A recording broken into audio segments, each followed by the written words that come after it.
what's up guys, Tomasi here, and today I got a brand new video to talk about another Gnasher update. So as you guys know, ever since launch, the Gnasher has pretty much been very inconsistent. It's been either very strong or very weak, never really in between, never really consistent. It seems like it's always been over the place. Now the Coalition has been working on this for a very long time, like I had said, but we're getting another new Gnasher update today, and here's a little bit of details. I'll leave a link in the description if you guys would like to actually go read about this, but really quick, exactly what they have changed in this new Gnasher update. Now, as you guys know, the 83% that everybody loves and hates, okay?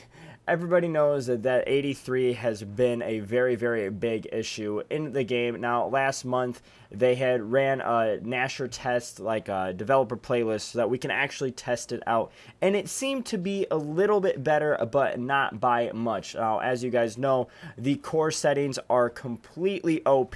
Everything is pretty much balanced like it's intended to be. But for the Gnasher, it's kind of hard to really figure out if it's working better or not because everything is just so powerful. So what they have actually done with this new Gnasher update is they are shifting the gib range and the full damage range about 1 footstep back. So that means that the Gnasher should actually be a little bit more consistent, but on the flip side, it's probably going to mean that you're going to get bodied a lot more, probably from a little farther away than you would get used to. So just go out, play with it, test it out, see if it really works or not, and then we'll move on to the left trigger mechanics. Now, as you guys know, when you hold the left trigger, the shot comes out of the center of your screen. It doesn't actually come out of the barrel of your weapon. So if you guys have been wondering why pop shots and all that kind of stuff have kind of been all over the place, that is why. Now, the changes that they are making for the left trigger mechanics are basically in a roundabout way that the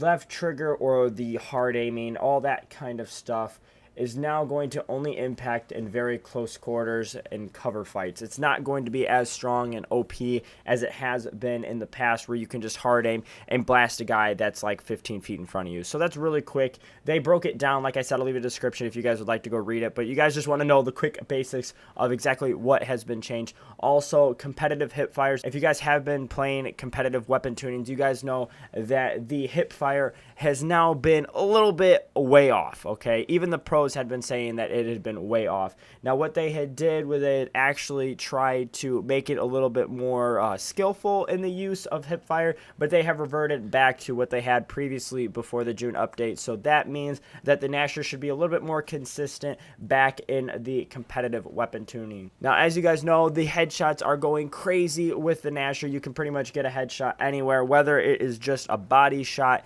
and it kills them. They basically say that if one pellet directly hits an opponent in the head, it will give you the headshot animation or the headshot visual. So they are going to be changing that up also, so that we won't be getting those headshot kills, with more or less be getting the bodies and all that kind of stuff. Also, they are going to be changing the competitive tuning of the Gnasher once again. They had testing with a bunch of pro players up in Vancouver at the Coalition studio, and basically they had worked all on the Gnasher, so we don't have a lot of details right now, but we are going to be getting a competitive 2.0 beta playlist in the coming weeks. We'll be getting more information on exactly what the changes are with that, so make sure you guys stay tuned for that.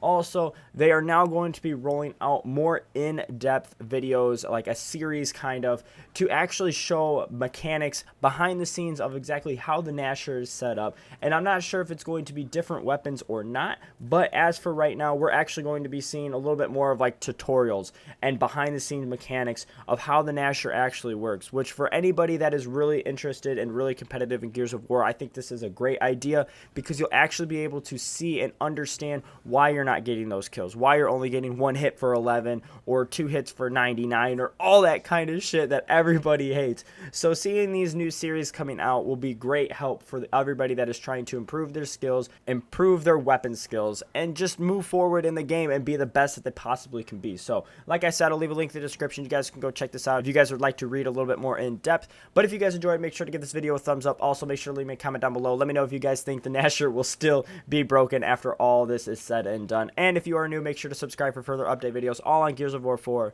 and I will see you in the next one.